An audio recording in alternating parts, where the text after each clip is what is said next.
Photochrome is a photographic process developed in the 1880s.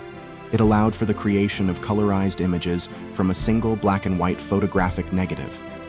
This was achieved by directly transferring the negative onto lithographic printing plates.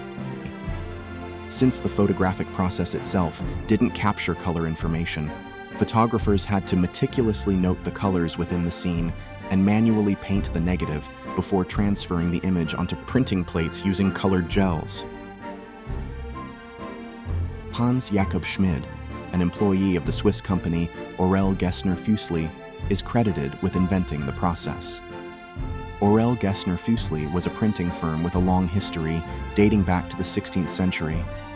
They founded Photochrome Zurich to commercialize the photochrome process. Other companies, including the Detroit Photographic Company in the US and the Photochrome Company of London, licensed the process from the mid-1890s onwards.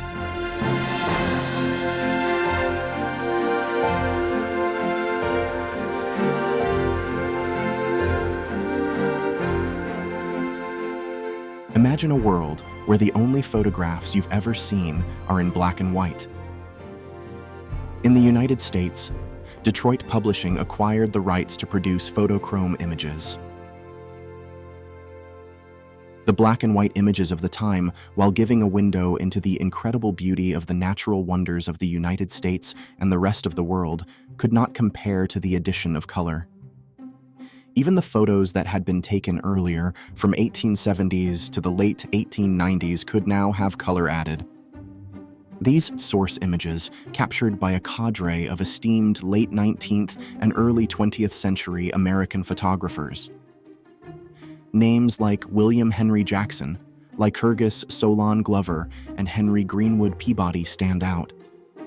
These photographers were more than just men behind the camera. They were explorers, artists, and storytellers who ventured across the continent to document its splendors and peculiarities. Consider William Henry Jackson, a name synonymous with the American West. His photographs are a testament to the rugged beauty and grandeur of this vast region. Through his lens, we see the majestic landscapes of the Rockies, the solemnity of Native American cultures, and the raw, unbridled spirit of a nation expanding westward. Jackson played a pivotal role in the transformation and success of which was now known as the Detroit Publishing Co. His deep involvement in the company's growth was crucial, particularly as black and white negatives were the essential raw materials for creating photochromes.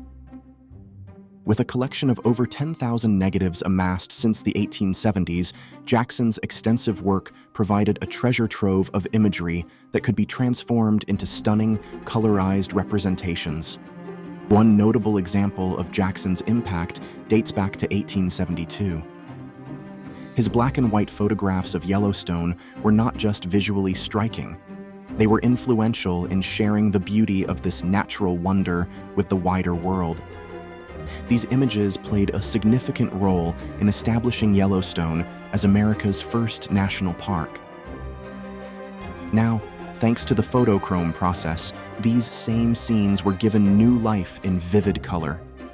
This advancement was particularly meaningful for those who couldn't afford to travel. Through Jackson's colorized images, they could now envision the splendors of Yellowstone in a way they never had before. The transition from monochrome to color was not just a technological leap, it was an artistic endeavor. Each colorized postcard or print from the Detroit Publishing Company was a work of art, a collaboration between the original photographer and the skilled craftsman who meticulously added hues and tones to bring these scenes to vibrant life. This fusion of art and technology by the Detroit Publishing Company did more than just entertain. It educated and connected people. Their colorized images of America's landscapes, cities, and everyday life provided a visual narrative of a nation in transformation, a narrative that was accessible to everyone.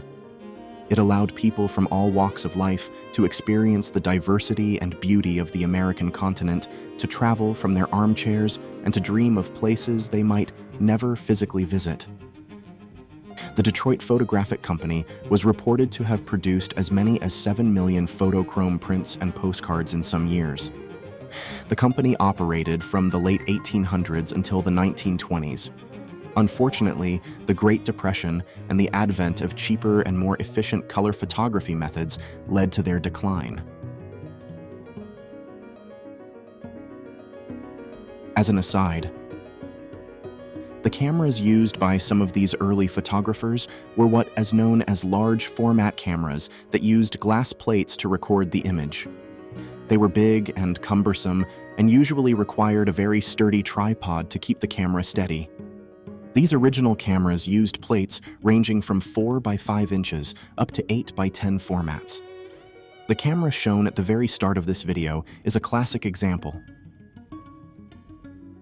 Also, the quality of the monochrome images that these glass plate cameras produced were comparable to the modern digital images produced by 35mm cameras of today.